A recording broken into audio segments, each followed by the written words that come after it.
बिस्मिल्लाहिर्रहमानिर्रहीम। अस्सलाम वालेकुम। उबैद ने कहा, मेरे मज़हब में आ जाओ और तुम्हारी परेशानी ख़त्म हो। ये बातें फिर कर लेंगे। जारिया ने कहा, लेकिन आज मेरे दिल पर बोझ आ पड़ा है। कैसा बोझ? मुसलमानों को हमला करने जा रहे हैं। जारिया ने कहा, तुम ना जाओ उबैद, तुम्हें अपने मज़हब की कसम है, ना जाना। कहीं ऐसा ना हो मक्का वालों में इतनी जान नहीं रही कि हमारे मुकाबले में तुम जम सको। उबैद ने कहा, लेकिन जारिया, इनमें जान हो ना हो, मुझे अगर मेरे रसूल सल्लल्लाहु अलैहि वसल्लम आग में कूद जाने का हुक्म देंगे तो मैं आपका हुक्म मानूंगा। दिल पर बोझ न डालो जारिया। हमारा हमला ऐसा होगा कि इन्हें इस वक्त हमारी खबर होगी जब हमारी तलवारें इनके सरों पर चमक रही होंगी। ऐसा नहीं होगा उबैद, ऐसा नहीं होगा। वो घात में बैठे होंगे आज रात के पिछले पहर से या कल सुबह। अबू सफियान को पैगाम मिल जाएगा कि मुसलमान तुम्हें बेखबरी में दबोचने के लिए आ रहे हैं। तुम ना जाना उबैद, कुरैश और इनके दोस्त कबीले तैयार होंगे। क्या कह रही हो जारिया? उबैद ने बदक कर पूछा। अबू सफियान को किसने पैगाम भेजा है? एक यहूदी ने, जारिया ने कहा, और पैगाम मेरे बड़े भाई की बीवी लेकर गई है। मेरी मोहब्बत का अंदाज़ा करो उबैद, मैंने तुम्हें वो राज दे दिया है जो मुझे नहीं देना चाहिए था। ये सिर्फ इसलिए दिया है कि तुम किसी बहाने रुक जाओ। कुरैश और दूसरे कबीले मुसलमानों का कश्तो खून करेंगे कि कोई किस्मत वाला मुसलमान जिंदा वापस आएगा। उबैद ने इससे पूछ लिया कि इसके भाई की बीवी किस तरह और किस वक्त रवाना हुई है।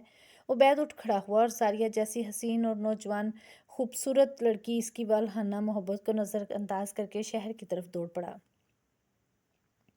इसे जारिया की आवाज़ें सुनाई देती रहीं, उबैद रुक जाओ उबैद, और उबैद सारिया की नज़रों से ओझल हो गया। रसूल करीम सल्लल्लाहु अलैहि वसल्लम को पूरी तफसील से बताया गया कि एक औरत बड़ी तेज़ रफ्तार ऊँटनी पर अबू सफियान के नाम पैगाम अपने बालों में छुपा कर ले गई है। इसे अभी रास्ते में होना चाहिए था। रसूल अकरम सल्लल्लाहु अलैहि वसल्लम ने इसी वक्त हज़रत अली और हज़रत ज़ुबैर को बुलाकर इस औरत की और इसकी ऊँटनी की निशानियाँ बताईं और इन्हें इस औरत को रास्ते में पकड़ने को भेज दिया। हज़रत अली हज़रत ज़ुबैर के घोड़े अरबी नस्ल के थे और उन्होंने इसी वक्त घोड़े तैयार किए और एड़ियाँ लगा दीं। इस वक्त सूरज गुरूब हो रहा था। दोनों शाहसवार मदीना से दूर निकल गए तो सूरज गुरूब हो गया। अगले दिन का सूरज तुलू हुआ तो हज़रत अली और हज़रत ज़ुबैर के घोड़े मदीना में दाखिल हुए। इनके दरमियान एक ऊँटनी थी जिस पर एक औरत सवार थी। मदीना के कई लोगों ने इस औरत को पहचान लिया। इसे रसूल करीम सल्लल्लाहु अलैहि वसल्लम के पास ले गए। इसके बालों से जो पैगाम निकाला गया था वो हजूर सल्लल्लाहु अलैहि वसल्लम के हवाले किया गया। आपने पैगाम पढ़ा तो चेहरा लाल हो गया। ये बड़ा ही ख़तरनाक पैगाम था। इस औरत ने इकबाल जुर्म कर लिया और पैगाम देने वाले यहूदी का नाम भी बता दिया। रसूल अकरम सल्लल्लाहु अलैहि वसल्लम ने इस औरत को सजाए मौत दे दी, लेकिन यहूदी इसके घर से गायब हो गया था। अगर ये पैगाम मक्का पहुंच जाता तो मुसलमानों का अंजाम बहुत बुरा होना था। ये फ़ौज कशी की क़यादत रसूलुल्लाह सल्लल्लाहु अलैहि वसल्लम फरमा रहे थे। रसूलुल्लाह सल्लल्लाहु अलैहि वसल्लम ने तैयारियों का जायज़ा लिया और कूच का हुक्म दे दिया। इस इस्लामी लश्कर की तादाद 10,000 प्यादा और सवार थी। इस लश्कर में मदीना के इर्द गिर्द के वो कबीले भी शामिल थे जो इस्लाम कबूल कर चुके थे। मौरखीन ने लिखा है कि लश्कर मक्का जा रहा था तो रास्ते में 2-3 कबीले इस लश्कर में शामिल हो गए। तकरीबन तमाम मुस्लिम और गैर मुस्लिम मौरखों ने लिखा है कि रसूल खुदा की क़यादत में इस लश्कर की पेशकदमी गैर मामूली तौर पर तेज़ थी और ये मुसलमानों का पहला लश्कर था जिसकी नफरी 10,000 तक पहुंची थी। ये लश्कर मक्का के शुमाल मगरब में एक वादी मरासल ज़हर में पहुंच गया जो मक्का से तकरीबन 10 मील दूर है। इस वादी का एक हिस्सा वादी फ़ातिमा कहलाता है। रसूल अकरम सल्लल्लाहु अलैहि वसल्लम इस मकसद में कामयाब हो चुके थे कि अहले मक्का को इस्लामी लश्कर की आमद की इत्तला ना मिली हो। अब खबर हो भी जाती तो कोई फ़र्क नहीं पड़ता था। अब कुरैश दूसरे कबीलों को मदद के लिए बुलाने नहीं जा सकते थे। रसूल अकरम ने किसी न किसी बहरूप में अपने आदमी मक्का के करीब गुर्दनवाह में भेज दिए थे। थोड़ी देर आराम करके इस्लामी लश्कर मक्का की तरफ चल पड़ा। जफ़ा एक मुकाम है जहाँ लश्कर का हरावल दस्ता पहुंचा तो मक्का की तरफ से छोटा सा एक काफिला आता दिखाई दिया। इसे करीब आने दिया गया। देखा वो कुरैश का एक सरकर्दा आदमी अब्बास था जो अपने पूरे ख़ानदान को साथ लिए मदीने को जा रहा था। ये वो शख्स था जिसने हज़रत अब्बास के नाम से तारीख़ इस्लाम में शोहरत हासिल की। ये आप सल्लल्लाहु अलैहि वसल्लम के चचा हज़रत अब्बास बिन अब्दुल मुत्तलिब थे। इन्हें रसूल करीम के हजूर ले जाया गया। कोई अब्बास रसूल अकरम सल्लल्लाहु अलैहि वसल्लम ने कहा, क्या तू इसके लिए मक्का से भाग नहीं गए? मक्का पर क़यामत टूटने वाली है। खुदा की कसम, मक्का वालों को खबर ही नहीं कि मोहम्मद का लश्कर इनके सर पर आ गया है। अब्बास ने कहा, और मैं तेरी अतात कबूल करने को मदीना जा रहा था। میری نہیں عباس، رسول خدا صلی اللہ علیہ وسلم نے کہا، اطاعت اس اللہ کی قبول کرو جو واحد اللہ شریک ہے اور وہی عبادت کے لائق ہے، میں اس کا بھیجا ہوا رسول ہوں۔ حضرت عباس نے اسلام قبول کر لیا، رسول کریم صلی اللہ علیہ وسلم نے انہیں گلے لگا لیا۔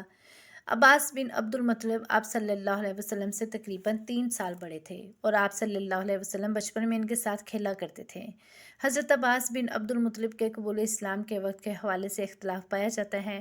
مشہور قول یہ ہے کہ آپ غزوہ خیبر کے بعد اسلام قبول کر چکے تھے، حضور صلی اللہ علیہ وسلم کی ہدایت پر ہی اب تک مکہ میں مقیم تھے۔ آپ کو مسرت اس سے ہوئی کہ اہل قریش مکہ میں بے فکر اور بے غم بیٹھے تھے۔ حضرت عباس نے جب یہ صورتحال دیکھی تو انہوں نے رسول اکرم صلی اللہ علیہ وسلم سے کہا کہ اہل قریش شہر وہ ہمارا اپنا خون ہے، 10,000 کے اس لشکر کے قدموں میں قریش کے بچے اور عورتیں بھی کچلی جائیں گی۔ عباس نے رسول اللہ صلی اللہ علیہ وسلم کو یہ بھی بتایا کہ قریش میں اسلام کی قبولیت کی ایک لہر پیدا ہو گئی ہے، کیا یہ مناسب نہ ہوگا کہ انہیں صلح کا ایک اور موقع دیا جائے؟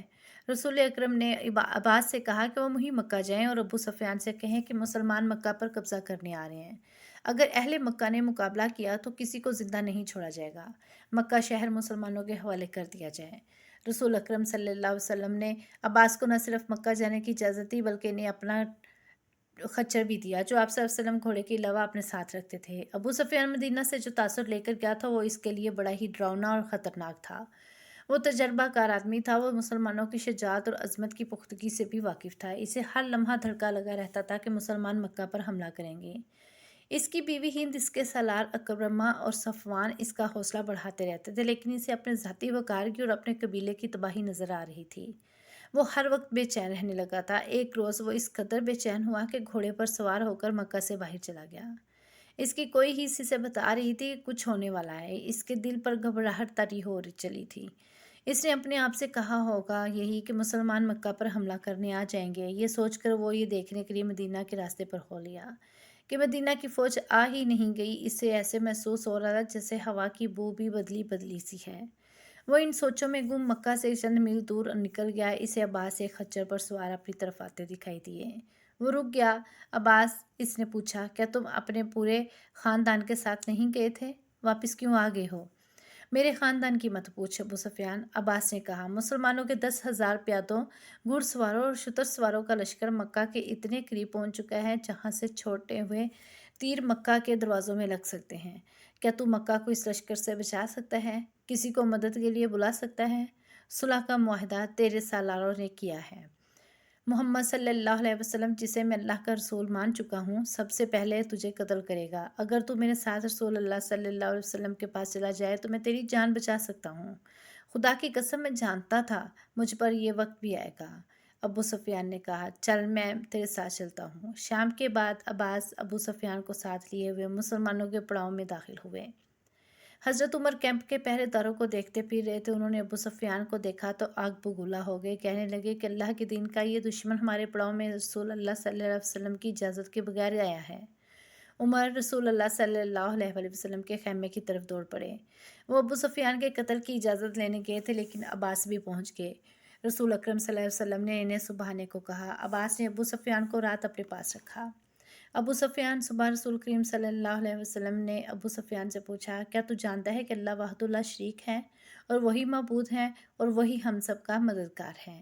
میں نے یہ ضرور مان لیا ہے کہ جن لوگ بتوں کی عبادت میں کرتا رہا ہوں وہ بتوں کے سوا کچھ بھی نہیں۔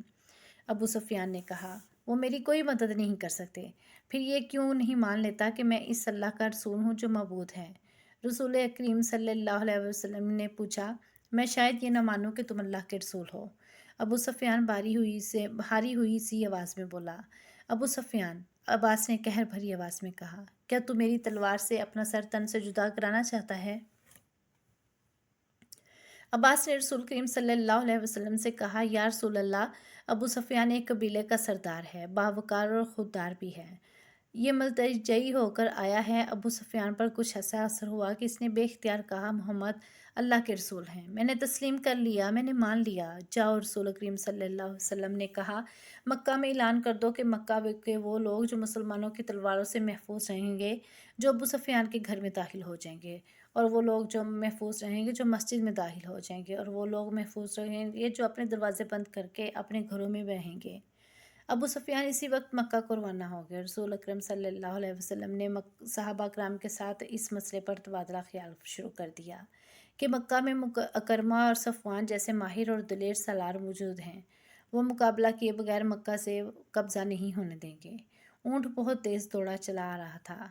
जब वो मक्का के करीब पहुंचा तो इसके सवार ने चिल्लाना शुरू कर दिया, अज़ा और हबल की कसम, मदीना वालों का लश्कर मरल जहर में पड़ाव कैसी किए हुए और मैंने अपने सरदार अबू सुफियान को वहां जाते हुए देखा है।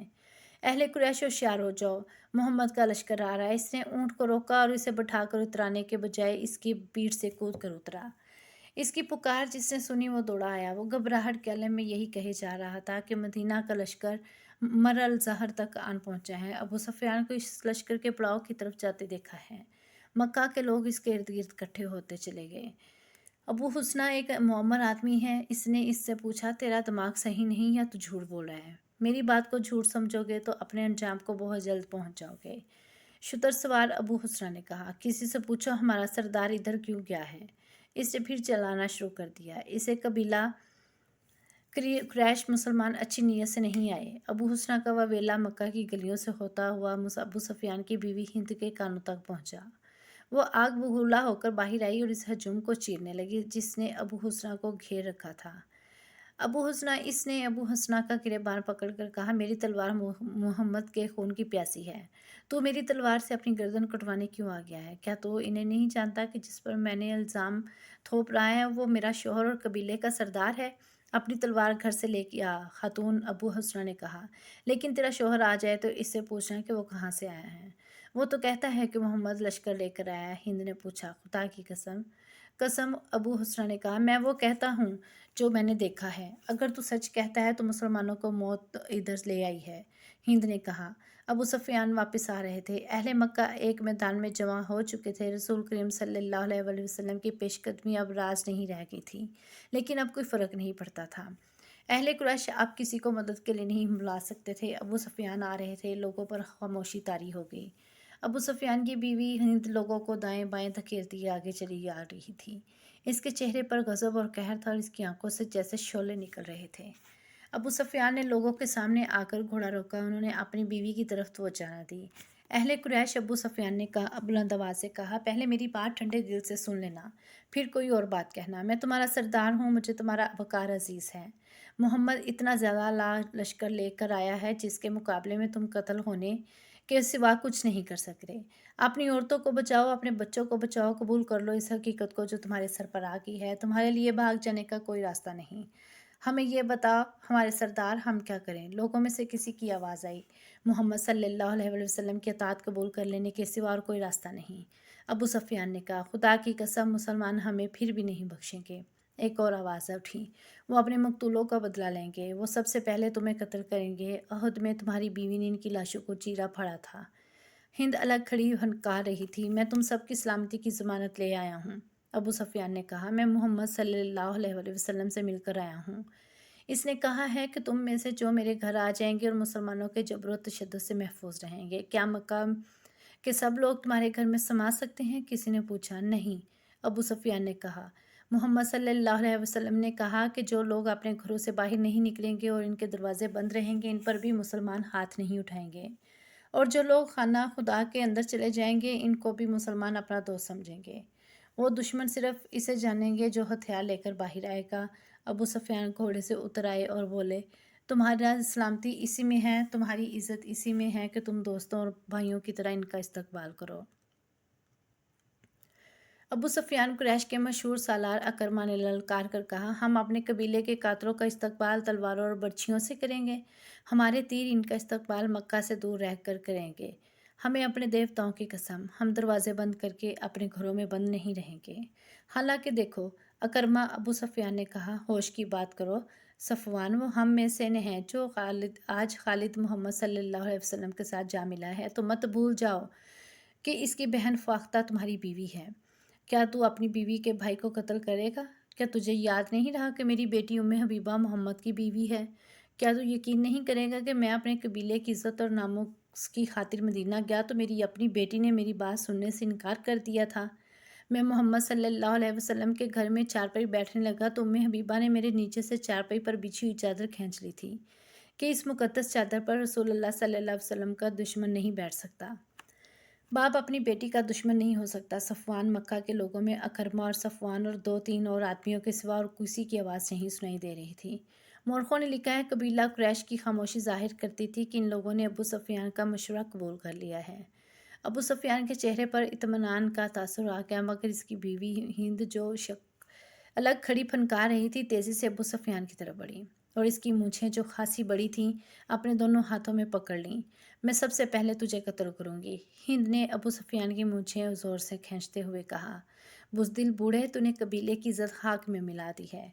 इसलिए अबू सुफियान की मूछें छोड़कर इसके मुंह पर बड़ी ज़ोर से थप्पड़ मारा और लोगों से मुखातिब होकर बोली, तुम लोग इस बूढ़े को कत्ल क्यों नहीं कर देते जो तुम्हें मुसलमानों के हाथों ज़लीलो ख्वार करने की बातें कर रहा है। मौरख़ मुग़ाज़ी और इब्न साद लिखते हैं कि हिंद ने अपने खामद के साथ इतना तौहीन-आमेज़ सलूक किया तो लोगों पर सन्नाटा तारी हो गया। अबू सुफियान जैसे बुत बन गया हो। अकरमा और सफ़वान इनके दरमियान आ गए। हम लड़ेंगे। हिंद सफ़वान ने कहा, इसे जाने दे, इस पर मोहम्मद सल्लल्लाहु अलैहि वसल्लम का जादू चल गया है। अबू सुफियान खामोश रहे। शाम तक अहले कुरैश 2 हिस्सों में बट गए। ज़्यादातर लोग लड़ने के हक़ में नहीं थे, बाकी सब अकरमा, सफ़वान और हिंद का साथ दे रहे थे। शाम के बाद सफ़वान अपने घर गया। इसकी बीवी, जिसका नाम फ़ाख्ता था, खालिद बिन वलीद की बहन थी, वो भी अबू सुफियान की बातें सुन चुकी थी। क्या मैंने ठीक सुना है कि तुम अपने कबीले के सरदार की नाफरमानी कर रहे हो? फ़ाख्ता ने सफ़वान से पूछा। अगर फर्माबरदारी करता हूँ तो पूरे कबीले का वक़ार तबाह होता है। कबीले का सरदार बुज़दिल हो जाए तो कबीले वालों को बुज़दिल नहीं होना चाहिए। सरदार अपने कबीले के दुश्मन को दोस्त बनाए तो वो कबीले का दोस्त नहीं हो सकता। क्या तुम मुसलमानों का मुकाबला करोगे? फ़ाख्ता ने पूछा। तो क्या तुम ये पसंद करोगी कि तुम्हारा शोहर अपने घर के दरवाजे बंद करके अपनी बीवी के पास बैठ जाए और दुश्मन इसके दरवाजे के सामने दंदनाता फिरे? क्या मेरे बाजू टूट गए हैं? क्या मेरी तलवार टूट गई है? क्या तुम इस लाश को पसंद नहीं करोगे जो तुम्हारे घर में लाई जाएगी और सारा कबीला कहेगा ये है तुम्हारे खामद की लाश जो बड़ी बहादुरी से लड़ता हुआ मारा गया है? या तुम इस शोहर को पसंद करोगी कि ये है तो एक बुज़दिल और बेवकार आदमी की बीवी जिसने अपनी बस्ती और इबादतगाह अपने दुश्मन के हवाले कर दी? तुम मुझे किस हाल में देखना पसंद करोगी? मैंने तुम पर हमेशा फ़ख्र किया है, सफ़वान फ़ाख्ता ने कहा।